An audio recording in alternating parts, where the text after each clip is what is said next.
Custo de vida, emprego e desemprego, cesta básica, tarifas públicas, salário mínimo. Agora, na Brasil Atual, a análise do DIEESE. E nós vamos fazer contato com o supervisor do escritório do DIEESE em São Paulo, Vitor Pagani. Bom dia, Vitor. Bom dia, Glauco. Vitor, um levantamento inédito feito pelo Ministério do Trabalho, que foi divulgado na semana passada, revelou um aumento vertiginoso de denúncias de exploração dos trabalhadores em regime de trabalho em casa.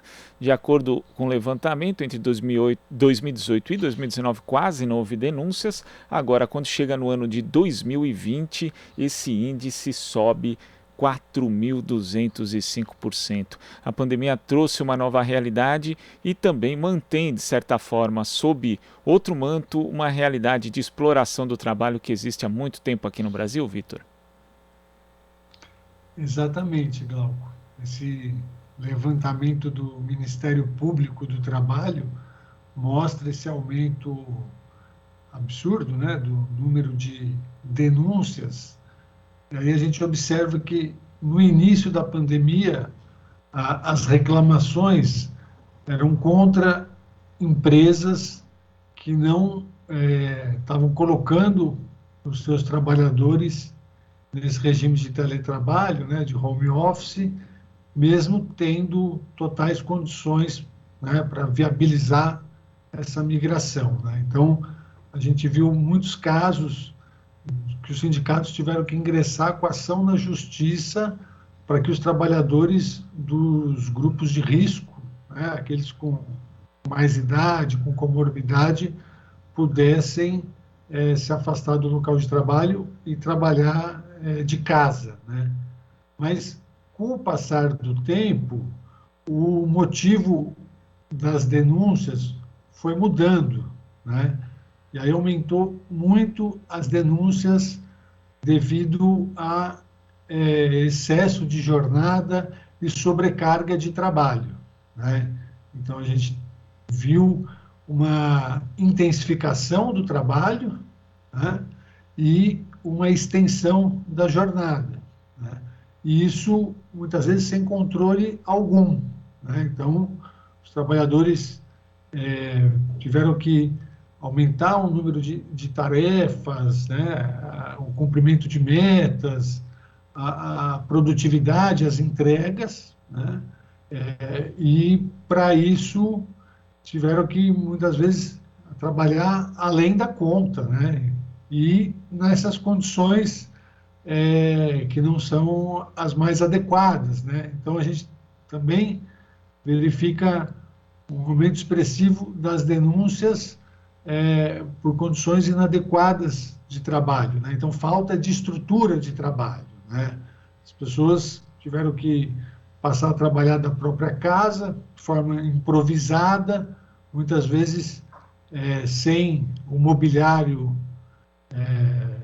adequado, né? Então, sem mesa, sem cadeira, sem equipamentos que garantam uma ergonomia, né?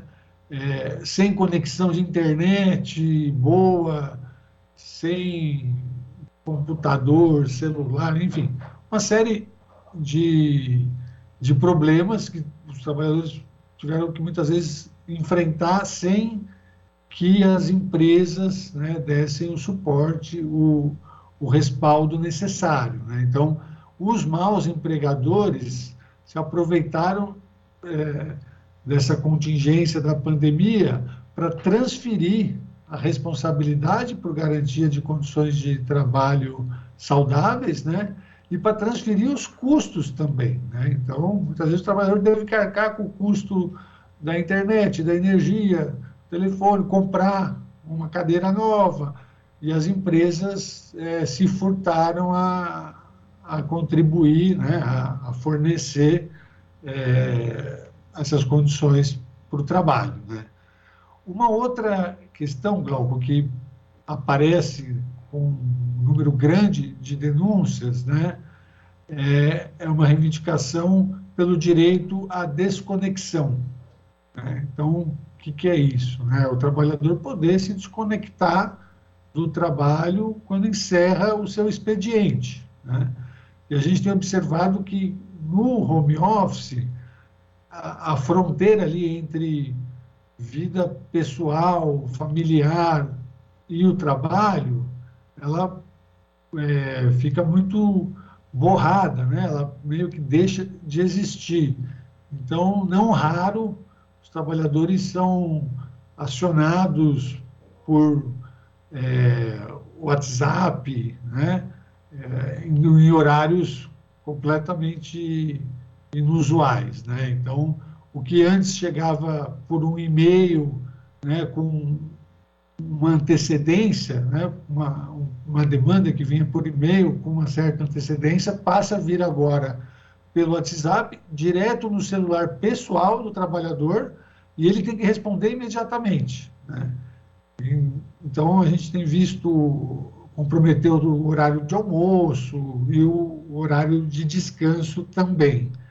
E, por último, aparecem também denúncias de empresas que querem aproveitar o teletrabalho, o home office, para mudar o vínculo de emprego com o trabalhador, né? Então, fraudar o vínculo de emprego, né? Então, o trabalhador que era contratado como seletista, a empresa demite e passa a contratá-lo como autônomo, sob a alegação de que ele está trabalhando na própria casa, sendo que o Ministério Público do Trabalho tem afirmado, né, que o local em que você exerce o trabalho não altera o teu vínculo, né, porque tem a pessoalidade, tem a assiduidade, tem a subordinação, tem o pagamento. Então, é outro ponto que a gente precisa ficar atento.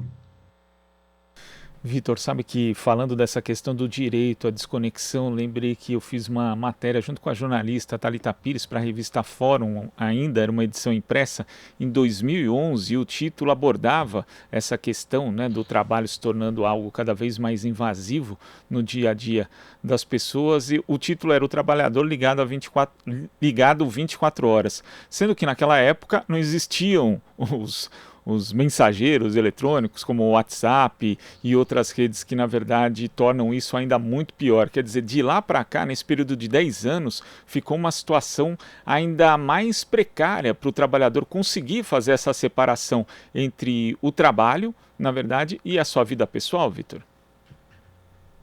Exatamente. De lá para cá, isso piorou bastante, né, Glauco?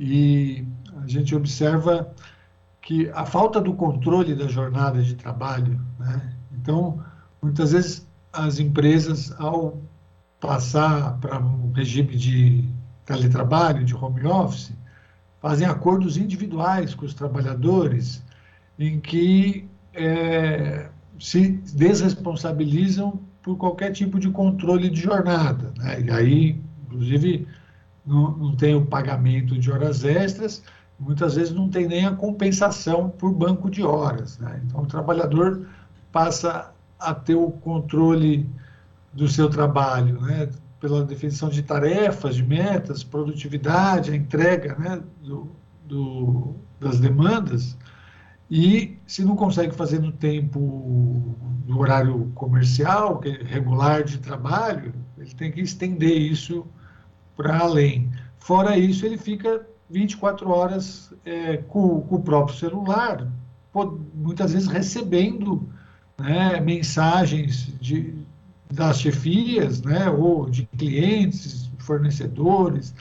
Isso gera um estresse, uma ansiedade, né, e a gente tem observado um aumento aí das doenças psíquicas, né, durante esse período de pandemia, e também dos trabalhadores que estão trabalhando em teletrabalho, em home office, né? Então, a questão da saúde também é muito prejudicada, né, por essa falta de limites, né, de controle, de fiscalização em relação ao trabalho. É por conta disso, inclusive, que a procuradora do Ministério Público do Trabalho disse que a legislação sobre o teletrabalho precisa ir além da atual. É necessário discutir isso melhor, Vitor, porque dada a aceleração nas mudanças das condições do trabalhador em função da pandemia, agora a gente tem uma realidade que é bem distinta da de 2 anos atrás. Exato, Glauco. Precisa aperfeiçoar a legislação e é preciso também avançar nas negociações coletivas, né? Os sindicatos, quando estabelecem as convenções coletivas de trabalho ou os acordos coletivos de trabalho, né, com empresas específicas, para que isso seja melhor regulamentado, né? Então, nós vimos no início da pandemia, a migração para o teletrabalho, ela foi feita no improviso por conta da urgência sanitária, né? Na medida em que essa prática passa a ser permanente, ela precisa ser melhor negociada, regulamentada, os sindicatos têm que fazer essas convenções coletivas, né? A gente já viu um aumento desse ponto nas pautas, né, de negociação. Então, já houve um crescimento do número de cláusulas que tratam disso, garantindo as condições adequadas de trabalho, equipamentos de ergonomia, prevenção a problemas de saúde, e, inclusive, pagamento de auxílio, né, para o trabalhador não ter que arcar com os custos do exercício, né, da realização do trabalho. Então, a gente tem aí um longo caminho pela frente para melhor regular essa modalidade que tudo indica veio para ficar em várias empresas, né, em vários tipos de função, de ocupação dos trabalhadores.